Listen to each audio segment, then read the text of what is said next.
That's another view from about that time, 2008-2009, of the cabinets and the underbuilding for ventilating the inside of the herbarium.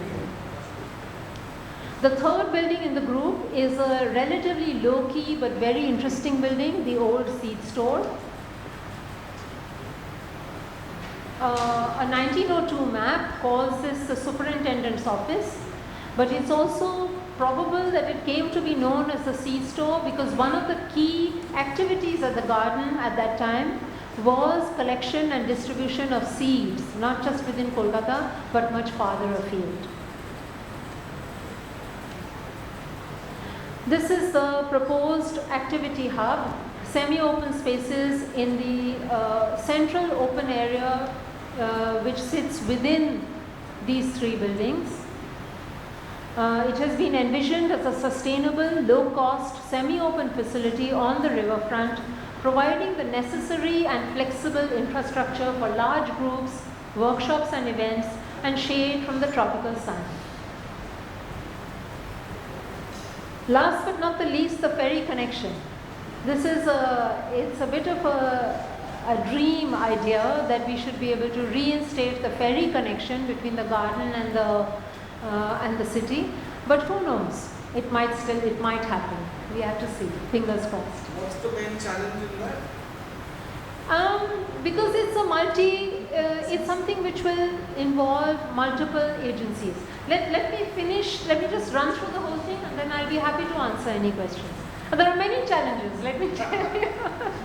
That's only one of them. Okay, so where are we now? For those of you who've been seeing me talking about the botanical gardens, I don't know for how many years, you may not know that this effort began way back in 2008. So it's almost 20 years that I've been at it, trying to make something happen with these three buildings. In 2008, actually, I first saw these buildings at the suggestion of James Simpson. I must mention him here because he's the one who actually provided the initial impetus. He is a senior architect from Edinburgh, very good friend, and he was visiting Calcutta and he told us about these wonderful buildings which were lying derelict at that time, abandoned and derelict. And that's when I first visited. However, having said that, for 10 years we kept trying to persuade the BSI and the ministry to do something. Finally, in 2018, after many years of persuasion, the Ministry of Environment, Forest and Climate Change finally requested our team for a report on the proposed project. So it had been 10 years that we had already been at it. Much to our surprise, the MOEFCC actually accorded administrative approval to the project in March 2019. And in October of the same year, the BSI entered into an MOU permitting us to solicit funds from private or other funding bodies and from corporate entities.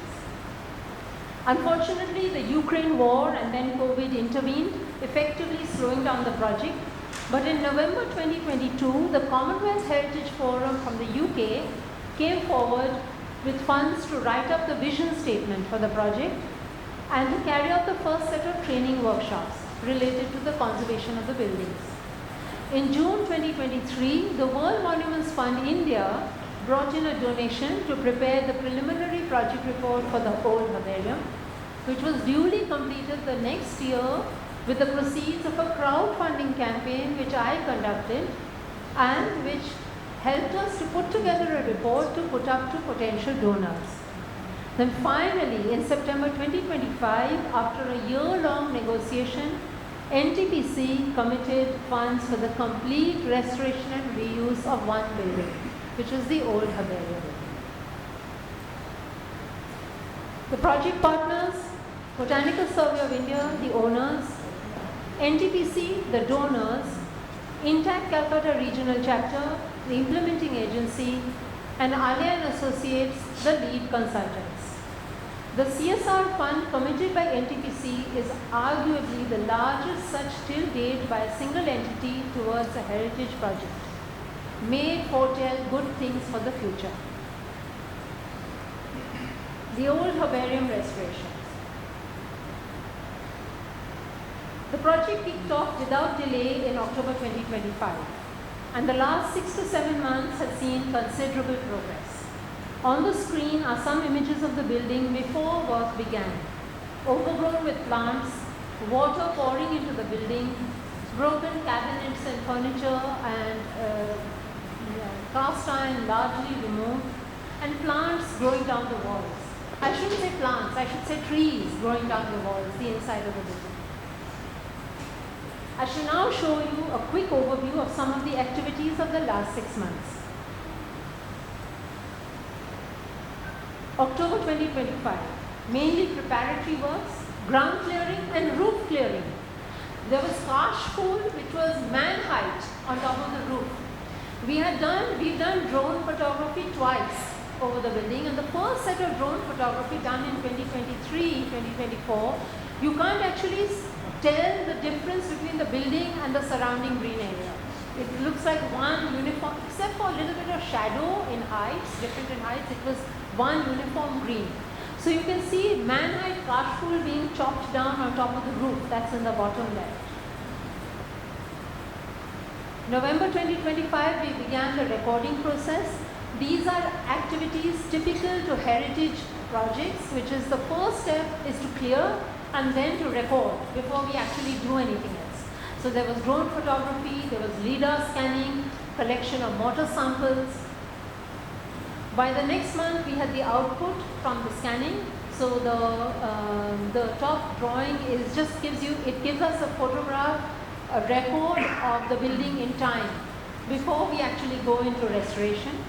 And on the bottom right hand side is the next very important first stage of actual work, which is the beginning of the putting up of the support structure for the roof over the building. I showed you a photograph with water inside the building. So it had become imperative that we put a roof over the entire building to prevent any more water ingress. January 2026, removal of elements which were coming loose, like the veranda floorboards, the windows and doors which had come off, and visitors. So we had monkeys, but we also had more hazardous visitors. There were bat colonies, there were snake colonies inside the building. There was a cobra nest inside the building. So these are all specialist agencies we had to bring in to actually relocate the snakes, because you can't, we didn't want to kill the animals. February 2026, by now you can see the inside of the building was significantly cleared, and we had a peer review meeting. You can see Mr. Kapoor in that image. We had consultants coming in from all over the country. And in the bottom right is a study model of the building which we prepared for the peer review meeting for them to see what the finished building would look like.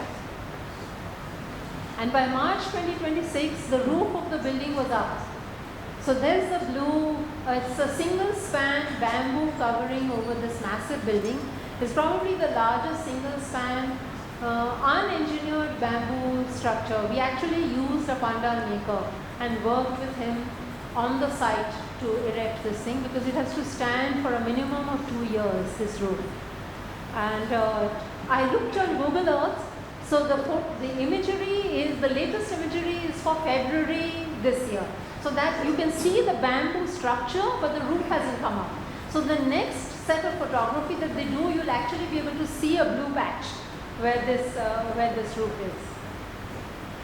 And in April 2026, finally we were able to push through to putting out the tender notice, the call for pre-qualification for the first stage of work in the old Haveli, which is the restoration and structural stabilization, structural retrofitting. We are right now in the middle of the tender process. We've had responses, the tenders will be coming in, and then hopefully maybe by end June work will get underway. So our deadline. It's a very tight deadline from the donors. They gave us only 42 months, giving us a deadline of March 2029, which is really tight for a conservation, restoration and reuse project. What's it going to be like when it's done? These are some views of what the building might look like when it is finished. This is an evening view of the south side.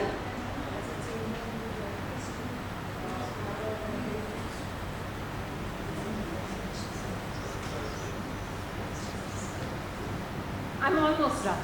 I'm almost done. So this is an evening view of the south side. These are, let me tell you, these are notional renderings.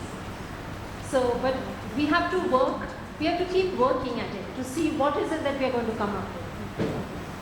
That's an inside view of the building, almost unimaginable from what it was like when we first walked in. That's an inside view of the ground floor. That's an inside view of the upper floor.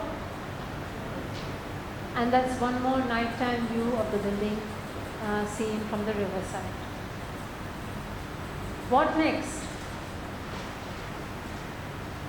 Maybe we'll have a donor for the activity hub, the old seed store, or the Roxburgh House. And when it's finished, we'll hopefully have the Agency Board's Indian Botanic Garden Visitor Center. Above is what we see now, and bottom right is what we can hope for in the future. Thank you.